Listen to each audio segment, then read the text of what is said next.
All right, on the phone, we have got Gunnar Nelson, of course, of Nelson. Hey, Gunnar. Do you know how many posters of you and your brother I had on my wall growing up? I mean, a lot. Happy to be a sordid part of your teenage years. Very cool. It's all you guys know. It could be Matthew on the phone. You don't know. It could be. Do you guys do that a lot? Do you try to trick people?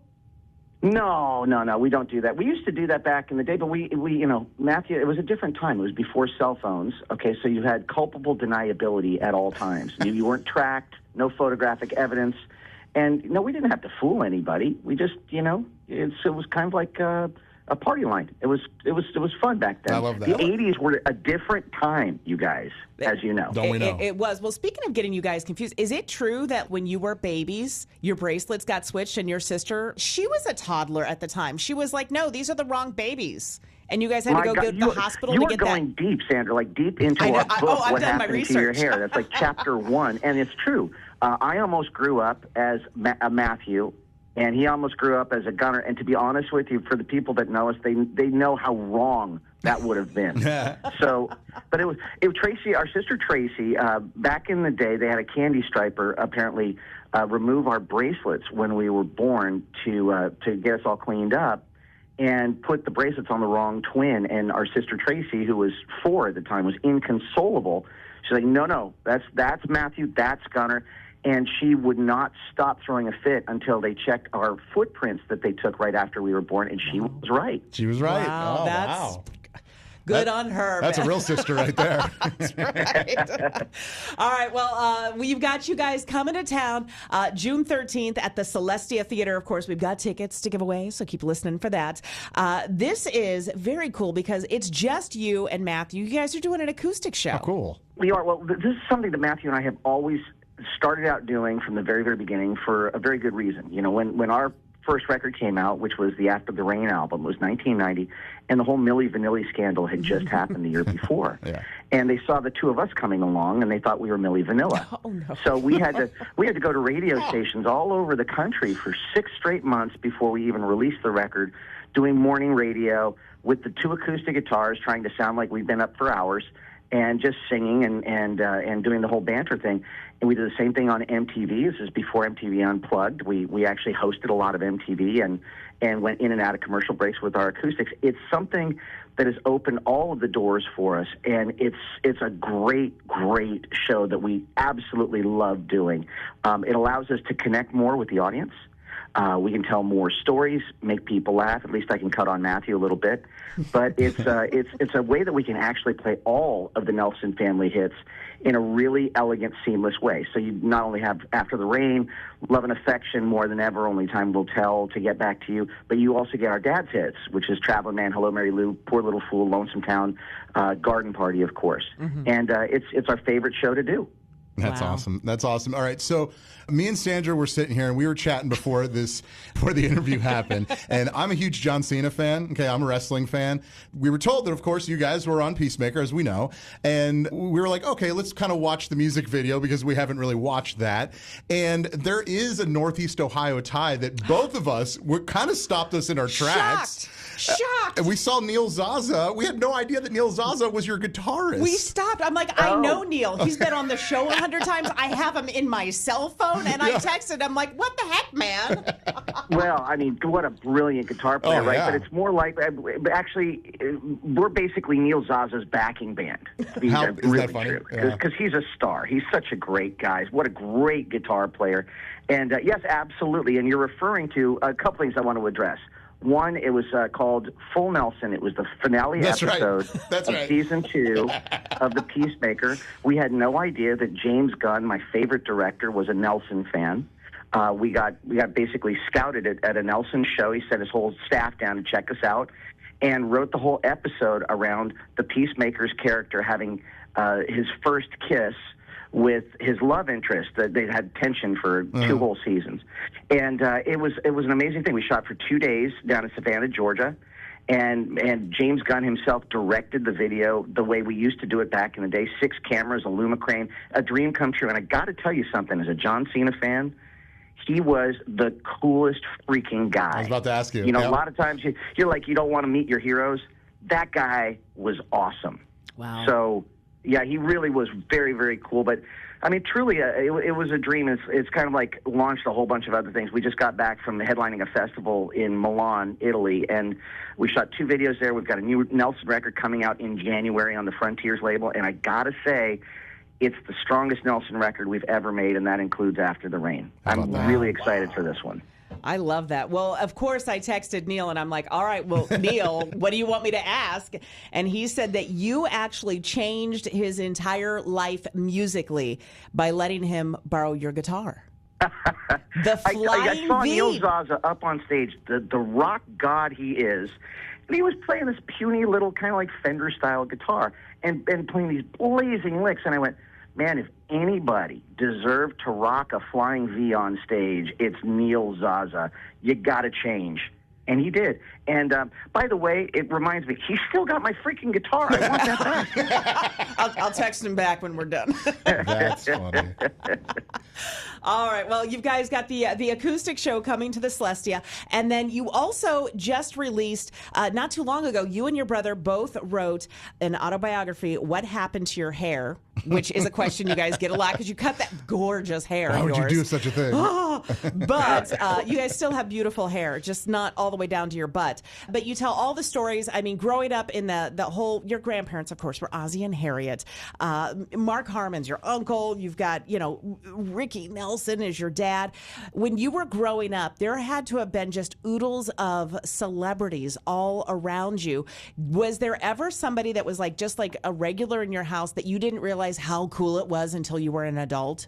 Well, I don't think kids really understand what fame and famous people really are, Sandra. Because for us, it was kind of like our normal when we were growing up. And, I mean, we thought that everybody had an acoustic guitar in their hands and everybody's family could break into 3-part harmony at the drop of a hat. And, everybody had George Harrison coming over from next door every day to have breakfast with you, or Bob Dylan hanging out in your living room, not wanting to leave. And, you'd answer the door and a young Linda Ronstadt would be standing there, and Mama Cass Elliot was your babysitter. That was just kind of our normal. And we didn't really understand how special that really was, especially at that time. Because when we were growing up, that whole Laurel Canyon scene was happening in L.A. at the time. A bunch of expats were living, in that area, and it was kind of an open door policy. So, I mean, you had all the Jackson Browns and Joni Mitchells and the Buffalo Springfield guys, Crosby, Stills, and Nash. All of those people were cross-pollinating musically. And that's what we grew up in. Our dad was putting together his new band, which was called the Stone Canyon Band, which was actually given credit by Chris Hillman of the Byrds as the first true country rock band. And that's what Matthew and I grew up around. Our dad actually pushed our cribs aside to start his Stone Canyon Band. So for us, music was just kind of this foregone conclusion. We loved it so much because, felt like home to us, literally. And, the book that you're referring to, What Happened to Your Hair, I'd like to point out we're lucky enough we are actually best-selling authors. It's #1 in its category on Amazon. It has been since its release. Easy to get. They'll send it right to your house. Love Amazon. And I had no idea that Matthew could even spell, let alone be a best-selling author. So I'm pretty happy about it. Most of these chapters are written by you, and then every now and then there's one of Matthew. So you were more of the Alexander Hamilton of this book, writing the majority of it. That was nice that your brother did participate. It's kind of that way with Twinships. We've got a really, really great relationship, and it works so well together. It always has. I talk to Mark Slaughter about this all the time. Whenever I'm complaining that if I'm doing a lion's share of the work, Mark always goes, he reminds me, Gunnar, it's always been this way. It's always going to be this way. And stop complaining because it works. I am as OCD as my twin brother is ADD. And somehow that works out really, really well. But it's the kind of thing where I love being in the studio. I love the recording arts and sciences. I've always been really into that. And, I can work on a kick drum sound for hours. And Matthew, it would be like running nails across a chalkboard. He hates it. But he comes in with fresh ears and goes, well, maybe you should change the title of that song to Love and Affection. Maybe that's it. And I would just go, man, could you have done that like months ago when we were just working on it before it's like, I think it's done? But he's been right every single time. And it just wouldn't work out quite the same way if we didn't have the working relationship. We do the same thing happen with the book. I've been journaling for years and years and years, and we try to do the ghostwriter thing, like most people do, which means that to the listeners out there that somebody gives interviews to a professional writer, and then that writer is tasked with putting that into a book form.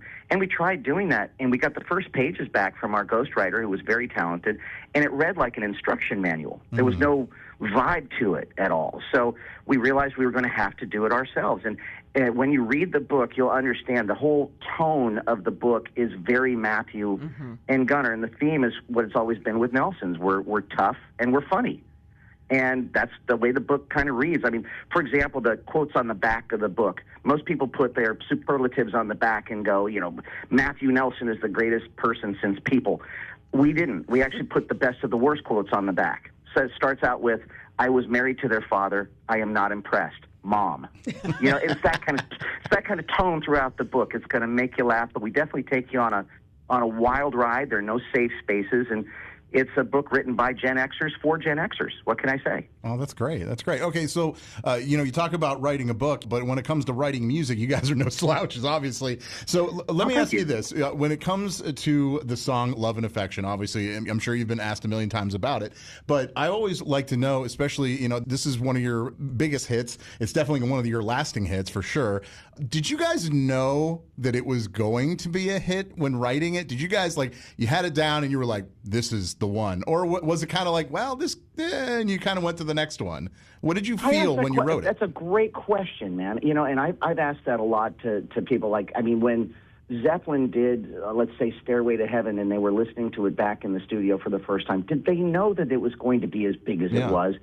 And I've had the privilege of asking people like that, and they go, no, it's just another song. We liked all of our songs. In this case, with Love and Affection, we knew we had something special. We've been writing that first record forever. We were with John Kolodner at Geffen Records. He's in the Dude Looks Like a Lady video when the guy turns around with the beard and the wedding dress. That was actually our record company guy. He's a legendary guy. He signed AC/DC back in the day and all that. And he was interested in signing us to Geffen Records at the time, but he wasn't pressing the green button yet until we wrote that song. And it was fortuitous because we had $16 left in our bank account. We went down to John's office on Sunset Boulevard, broke into his office to play the song for him, which you didn't do. He was the kind of guy you'd make an appointment for and go in 4 or 5 months later. And we said, sit down, shut up, and listen to this. And Matt and I, 2 acoustic guitars, played that song.